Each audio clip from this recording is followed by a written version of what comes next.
Welcome back, everybody, to the Speakeasy After Hours, where we have a bit of a looser conversation.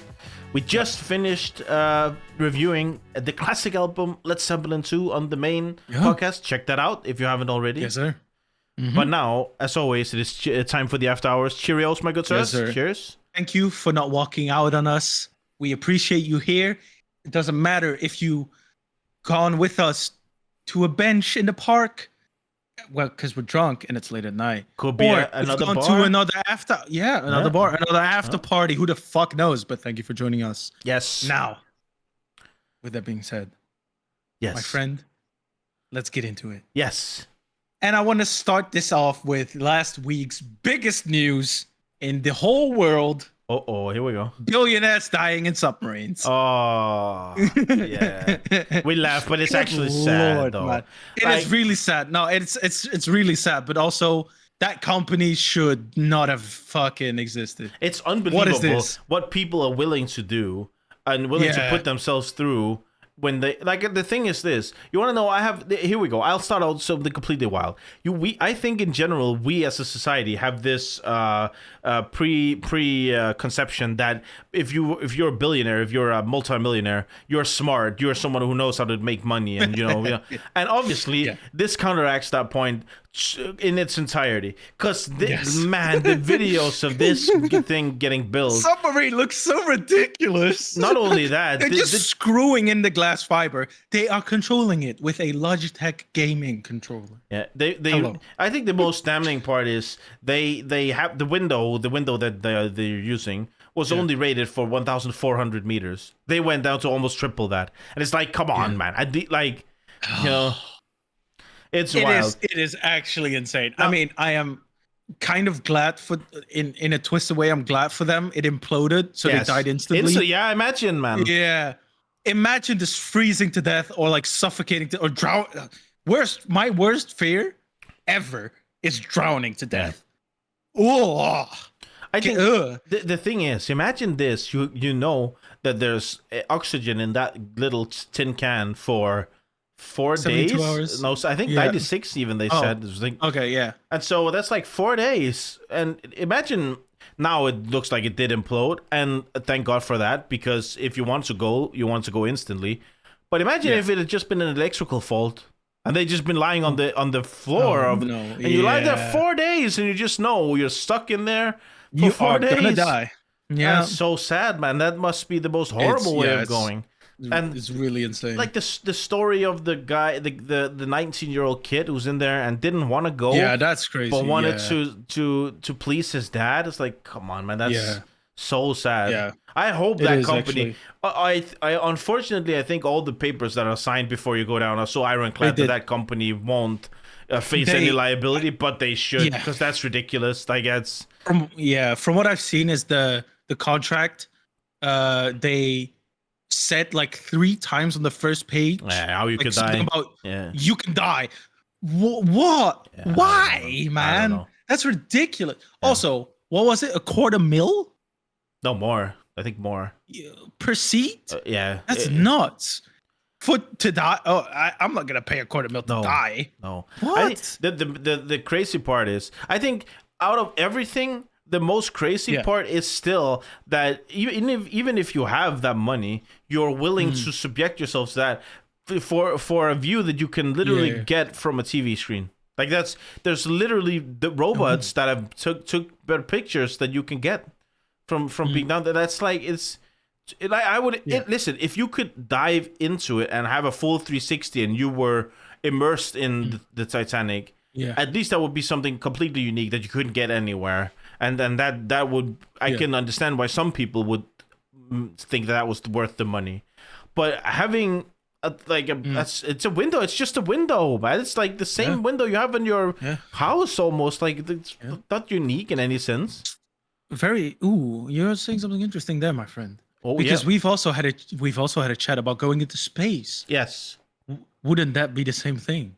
Because we said we would definitely go into space. Oh, yeah, for sure. But first of all, in space, you have the suits that you can put on and you can get a full 360.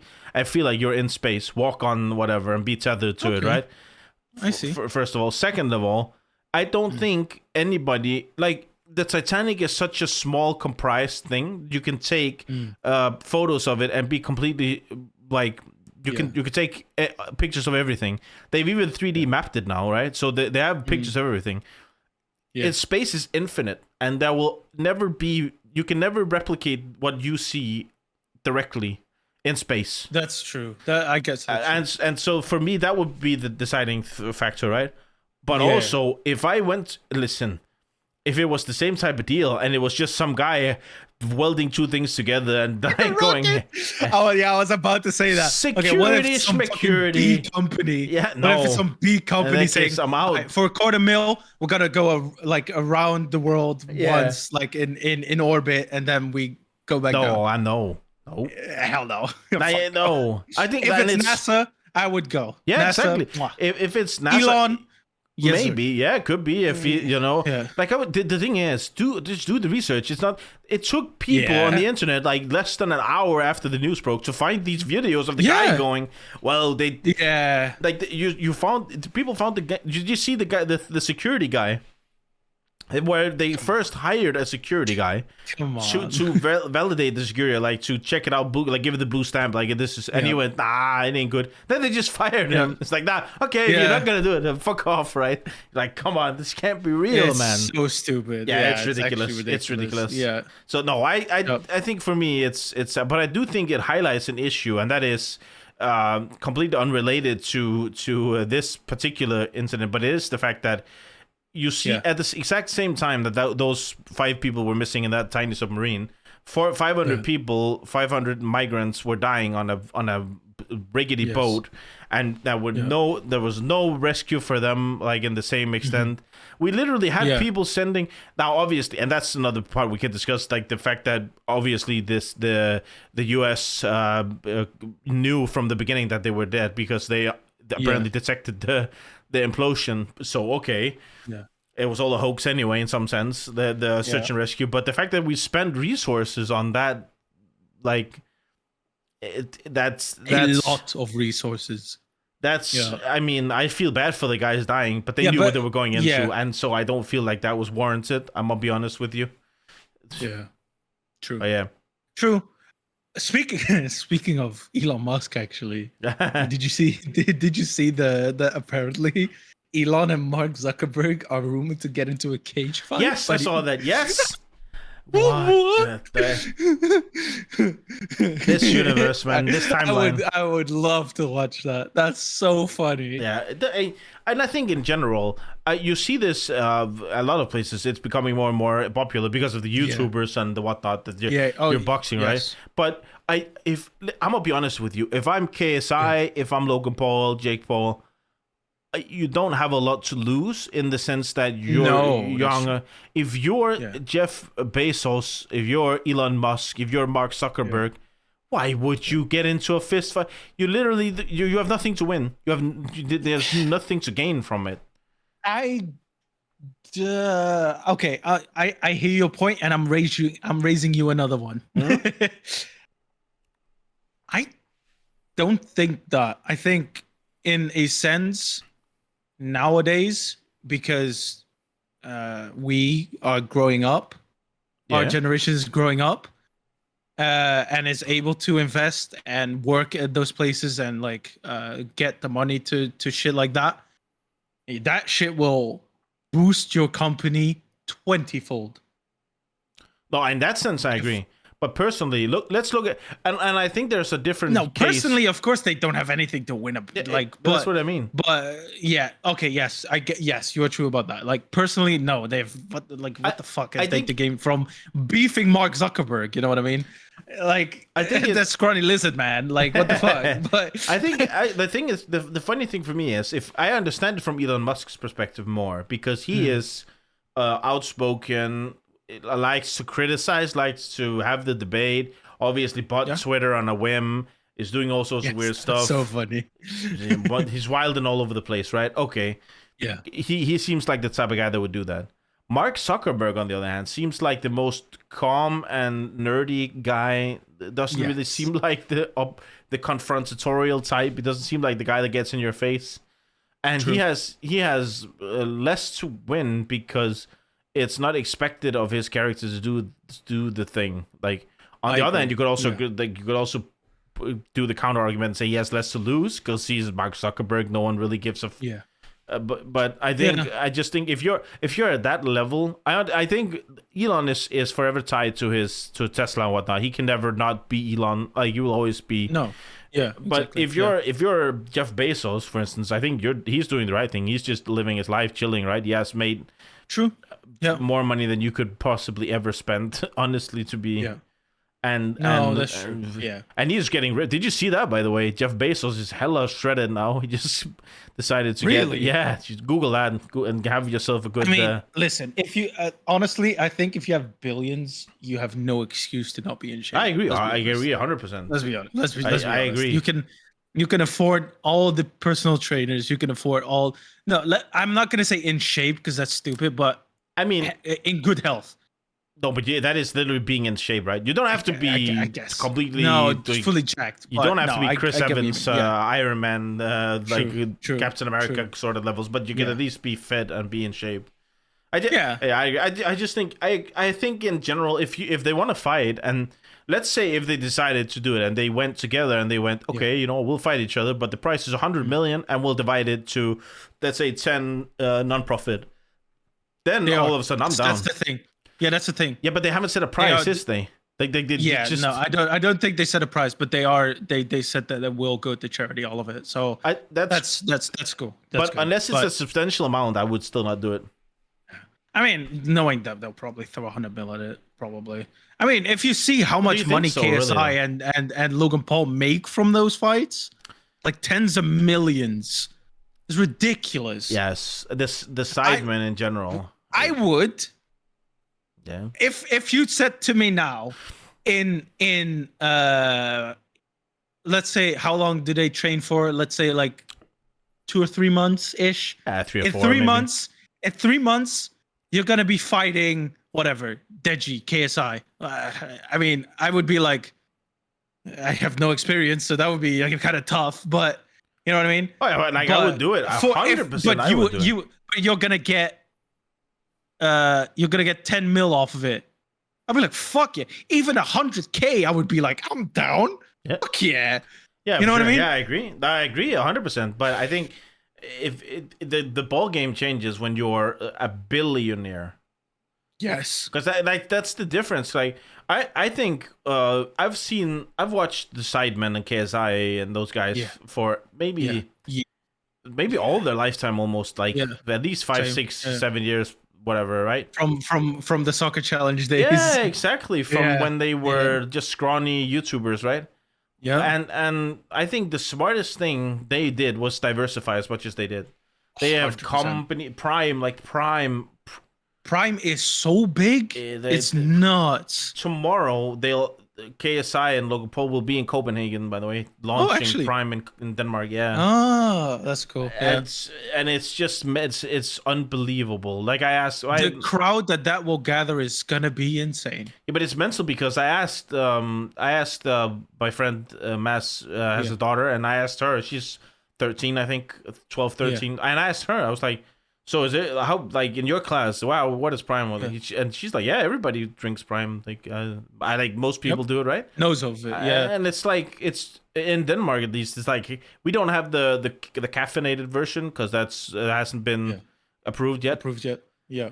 But the like soft drink version is like €3, 3.5 euros.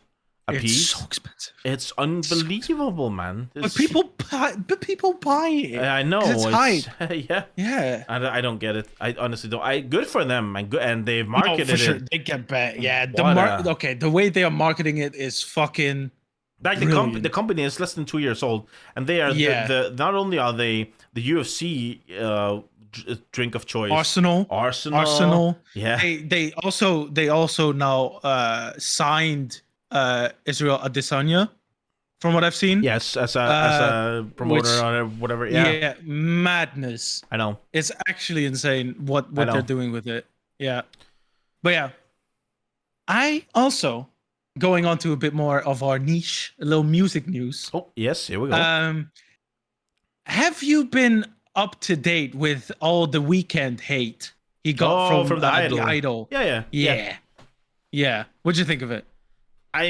First of all, if his statement is actually true, like the one he made where he went, "I did it on purpose," all that stuff. Did you see that? Yeah. No. He went out and he said, obviously the people hated it because they were so obscene, kind of, like whatever you want to call out it, of pocket, yeah. And so he went out and said, "I did that on purpose because the role is that I wanted you to hate him, hate the guy I play and whatnot." And then I go, okay. On one hand, okay, but on the other hand, like there has to be some sort of limit. You obviously didn't. If you could have done that more elegantly, either way. I think it's a weird choice for him, considering he is known for being the honest guy about drugs and the way he lives his life, and the timing of him going, "I'm gonna put the Weeknd in the grave. I'm gonna off him and be another guy." The timing is just so strange for him to then turn around and just do the most nasty stuff on. I get that. On the other hand, what I feel like as well, and this is kind of what I also heard Anthony Fantano say about it, is that people are being very hypocritical in the way that, why are you enjoying or like glorifying this man making the same type of music as the way he's acting now? It's toxic as hell. Like he's just as bad in the show as he's portraying in his Weeknd as the music. It's a character. The fuck you tripping about? Type of way. Now, is it cringe? Yes, I've seen it. It's pretty fucking cringe. But if that's the thing, who fucking cares, man? It's just another way of him expressing his, I don't know, his. I will say that's the weird part for me is the hate from that, because it doesn't make any fucking sense. You didn't like Zendaya, whatever. Obviously, it's in Euphoria. Has some very explicit and it's obviously almost openly promoting Euphoria drugs. is softcore porn. I swear to God. And but no one is going after her like, but you're also a kid's role model in Spider-Man. What like? So it's just weird. It's just but The Weeknd isn't a kid's role model. No, I know. The Weeknd right? isn't even a role model. The Weeknd just makes very good songs about very toxic shit. Yes. Also, it seems like a damaged individual, so I'm not surprised that he has this sort of, But I don't know. But if people just need to shut the fuck up nowadays. Yeah, honestly, I agree. That needs to be a new policy. People just need to shut the fuck up. Not everyone needs to hear a stupid ass opinion about this Weeknd was a bit cringe. He said, "I'm gonna touch your pussy." Like he said that a million times. You know what I mean? Like, shut up. I agree. I agree. Yeah, it's just a bit weird. Now, segue into did you see Drake tease his new album? I couldn't give. And how much are you looking forward to it? Not at all. Not at all. It's literally a 0 out of 10 for me because he's just fucked up everything like so far. I'm honest with you. Like I don't look forward to it. We have to. Yeah. Oh, sorry. We are obligated to. Let me just prepare. Obviously, so excited. Has to be 8 out of 10 on the excitement scale. It's Drake. It's Drizzy. No. Otherwise, we're gonna get a vegan cookie recipe in our DMs. Yeah, exactly. Yeah. No. Listen, we have to review it when it comes out. We have to. I think obviously, but it depends on how you look at it. Because am I interested in listening to that album? Yes, because it is Drake. No, actually, I am. I'm not. But am I looking forward to it? No. I haven't. I don't remember an album since maybe. If you're reading this, I think that's a very good album. That's a very good album. His early albums are great. Yeah. Take Care, I liked. Take Care. Even Scorpion had some bangers on it. Pretty good. Yeah. His, like we've said a million times, I feel like in his podcast, Views was good. Yeah.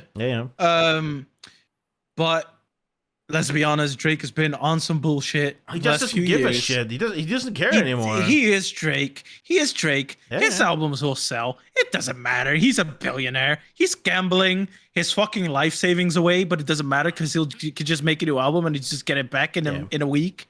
So it doesn't matter. But I don't know. We obviously will review it, and obviously, it's gonna get some. We're gonna be honest, and I'm not gonna be biased because we did her loss, and I wasn't biased, even though I hated Drake. It was pretty good. It wasn't terrible. It wasn't bad. No, I agree. It wasn't bad. Okay, I have a subject for you though. Yeah, we are now 4 days, I think, away from Tour de France starting, and what the hell? I hate the Tour de France. No! It's the most boring thing I've ever watched. I hate it. I don't like it at all. No, I really don't like the Tour de France. It took us 15 episodes, but I guess that was it for the podcast. Thank you everyone for listening. I have been forced to watch that once the whole way through by a friend of mine, I hated every second of it. No. How? Okay. Now, I cannot say anything because I like Formula One, and people can say the same argument. They're just driving around in circles. Like, the Tour de France is just seeing people bike for how long? A month? 3 weeks. 3 weeks, yeah. Like, I don't need to watch people bike. I bike enough. I see people bike in Holland every day. Care. You see people driving car every day in Holland too, though. Yeah. What do you mean? No, but not a Formula One car. Fast around corners. Fast around zoom. Car goes zoom. Car goes. And Max Verstappen winning. That's very nice. Yeah, I guess. No, but I'm excited. So hit me up. No, the reason is I've watched. First of all, I like Tour de France. I've always enjoyed it. I think it is one of the few team ultra endurance sports where they fucking have to burn themselves out, but they have to work as a team to do it together. Which normally you go if it's a marathon, individual. If it's like an Ironman, individual. All that stuff. Right. Yeah. But I did watch the Netflix show. Have you seen that? Of course, they have a Netflix show. Everything has a Netflix show after Drive to Survive came out. Yeah, for sure. And it's also good. Yeah. It is pretty good. Sure. Also, it does. No, I do like the inside stories on like athletes. Very, very. Yes, exactly. And it gives a pretty cool view of how taxing it is on them. And like a guy, I can imagine. For instance, you see a guy. Getting an actual muscle tear, like he tears his a muscle in his butt. Yeah. And they just go, just drive tomorrow as well. And it's like 200 kilometers. And it's like, okay, but I have an owie. What do you mean? Like, my ass is broken, man. But it is wild. And you see them crash. It is pretty interesting. And even if you don't enjoy the Tour de France, as you clearly don't, it is actually worth a watch just to see what goes on, because you are right though. It is. I'm gonna put it this way. I like the Tour de France. I don't watch all 5 hours every day of them just going on. I watch the key parts, and I watch obviously the big stages. I do watch where it's a lot of fun. Yeah. And obviously, as you do in Formula One, it's much easier to follow when you have a guy that's actually capable of winning it. And we have Jonas Vingegaard, who won it last year, and is a huge favorite this year. So that makes a bit more sense. Yeah. But do you actually watch any other sports than Formula One? Oh, for sure. Yeah, I watch tennis because I used to play tennis. That's great. I only watch football on European championships or the World Cup because, like you said, it's just I haven't, because I used to be really big into it. Like I feel like I've said before, but ever since I quit, I couldn't care less anymore about watching it either, unless it's like the World Cup where it's like you have something to cheer for. Yeah. Like I never really had a team that I was like, that team is like a diehard fan for this. So other than that, I sometimes like to actually watch the basketball. I love basketball. It's just the NBA playoffs are really cool to watch. Yes, but it's just such a shame that it's when we sleep. It's in the middle of the night. I'll just have to watch the highlights when I get home, but that's fine. No, other than that, not really, because also nowadays I hardly have any time to watch anything. Like I've been dying to get into an anime that I've been like, it's been on my watch list for like months, and I haven't gotten to it because I've been so fucking busy with this shit. But it's fun. It's a lot of fun. No, it's a lot of fun. What about you? I watch almost all the sports that I can. Like obviously I watch bowling because I play. I love tennis as well. Let's have a bit chat about that actually, because it's a very interesting time in male tennis, because for the first time in 20 years, it seems as though we are on the verge of not having the big three, the trifecta. The change of the guard is coming. Yes. I feel like, and it's not just a change of the guard in the sense that you've seen the surrounding cast. Like you had Andy Murray was really good. You had Gael Monfils. You was able to beat some of those guys. Monfils was a madman. Yeah. He was legit my favorite player because he's so cool with it. Yeah. My man is a madness. But there's one player, and I feel like anyone who's seen the Netflix show about, I think it's Breakpoint. I think it's called Breakpoint. Yes, Breaking Point. Yeah. Is fucking I lost his name. He's Australian. Oh, Nick Kyrgios, is that one? Yes, yeah. Nick Kyrgios. He is a character. He is nowadays face of tennis. I feel like he's not winning. He's not winning anything anything really. I think. No, he's not. He's been close. He's been close. I think it was 2 years ago. He almost won. The last year was in the final of. I think it was. Yeah, it was last year. Then. Wimbledon or US Open. One of the slams. Against Djokovic, and he lost. Yeah. Which what a run he did there. That was insane. Because I think either he beat Nadal because Nadal got an injury halfway through. He beat Nadal. Or he beat him on a technicality because Nadal pulled out because of his injury before his last game. Don't remember. But yeah, that's a character. That's a fun guy to watch as well. He's a clown on the court. Yeah, he's a clown. He does trick shots whenever the fuck. Yes. He gets in your head. That's the type of tennis player he is. For sure. I think the thing about him is he's borderline too annoying at some points. Yes. But he has the brilliant moment where he he does something and the guy's heckling him in the crowd. He sees Ben Stiller there, and he goes, "What the fuck? Do you play tennis? I don't tell him how to act." And it's just it's wonderful. I think for the face of tennis was for the longest time Federer, because he was the perfect ambassador, the perfect gentleman. Yes, the elegant. Never my favorite though. No, me neither. No, for sure. Nadal is always my favorite. Yes, I love Nadal. Same. Yes, it's because I modeled my playstyle when I played off of Nadal, like the fast, like the explosiveness, fucking nuts, man. What a guy! How much spin that guy can put on the ball is unbelievable. Like that whipping motion is just unbelievable. And then the ball just comes back and he just.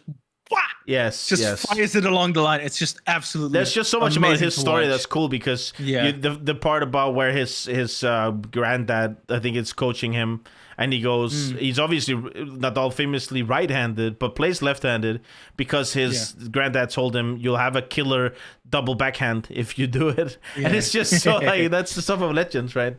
But I must say, he was hampered. Like, that's the biggest what if of the three.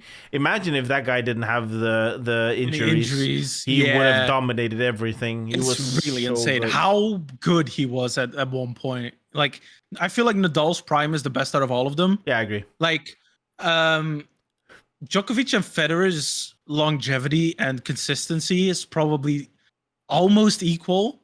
For me, like, Federer will always be the GOAT. Like, just be the GOAT. Now, that's a really good question. Favorite. No, I actually think up until Djokovic overtook him in slams, it's getting close. The issue for me with Djokovic is always his the fact that he was out during the COVID era because he didn't want to get the vaccine, obviously. That whole thing is just For me, because Djokovic came up when I was still playing, and when Nadal and Federer were at their peaks, like Djokovic came up, and his attitude was always a bit off-putting to me, in a way. I could get it, because my attitude gets horrible when I play tennis. You've seen it once. Yes. I mean, I don't put it out on other people, because I feel like Djokovic kind of almost like he explodes in the way that it affects other people. Yeah, which is what I never really liked about it. I just think in general, his attitude is very Eastern European. Like it's yes. Oh no, it does. Whereas it is. Federer is very Swiss. He's Slovakian, right? He's Serbian.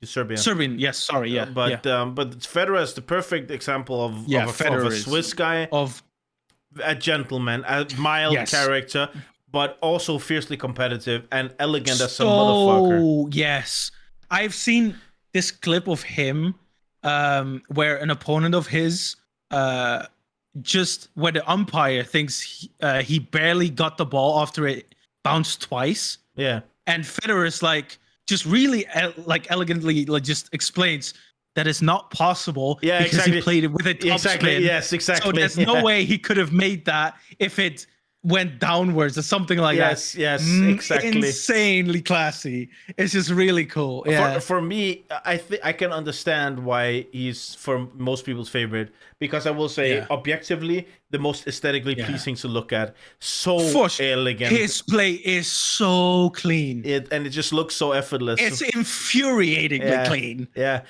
And the thing is, I understand if you play against Nadal, he sounds like he's obviously is like running around, sliding everywhere. It's very chaotic, explosive, like you say. And then you play Djokovic, is just brute force. He just punches really hard. And then you play against Federer. Djokovic's return is madness. But Lord. But then you play against Federer, and it's just dancing around you almost. He's like he's just weaving around. It looks so easy. There was one instance of a game between Djokovic and Federer where Federer did a semi like BM thing on Djokovic's serve, and Djokovic got tilted off of the face of the earth because he what I believe is he stood like on the, I don't remember what it's called in English, like on the middle line. Oh yeah, like right outside the box where you serve in. And people serve hard. Yes. Men serve like 200 plus kph. Yeah. So that's the madness. And he just stood there and he just got them all back. And he just put it like right over the net. Yeah. And it just worked every single time. Or if he didn't, he just put it all the way back and he's right at the edge of the net and after a serve. Smashing it. You cannot do anything about it. No. It was so fucking fun to watch, but at the same time, I would be so tilted if that happened to me. Yeah. Like it is also funny to see Nadal playing because he's like in between. He's very animated, but then he's also a gentleman when he's done and all that stuff. He is. So he is. I will say though, out of all of the three of them, for sure the most impressive feat is Nadal's record on clay. That is unbelievable. Yes. That will was never unbeatable on Roland Garros. Will never happen. Will never happen again. Yeah, that was mad. Yeah. But it will be fun now. We have the Danish guy, Holger Rune, who's apparently number 6 in the world. It's kind of like Kyrgios in that sense that he's very BM in a lot of instances. I hate it. Yeah, me too. I don't really enjoy that part of his play. Sports. Obviously, he's very talented. You have the Carlos Alcaraz, the number 1 guy. So I think it's going to be very interesting to see where that goes. That's going to be a very interesting development. Exactly. Yep. Well, all right. I guess that's it. That's a good way to end the episode. Yes, sir. Oh, sorry. Any final things to say? To add? My final thing is just remember, guys, comment. We love comments. Interact with us. We just want to talk to you. Help us. Help us. Yeah. Yeah. But also, you see the red button down there? Click it. We love when you click it. Yes, sir. No, press the subscribe button. It helps us out a lot. We need to get to that 1K. Because if we get to that 1K, big things will happen. Big things. We have big things and cooking. Big things will only happen from then. So, if you want to follow us on Instagram, Twitter, and TikTok for daily updates and uploads, because we upload shorts almost every single day. And from next week onwards, every single day for the next year. So, yes, sir. So with that being said, thank you for joining us again this week. Check out the regular podcast, please. We did Led Zeppelin 2, which was a lot of fun, like Victor said at the beginning of the episode. But yeah, people, thank you for watching, and see you next week. See you next week, peeps. Bye-bye. Bye.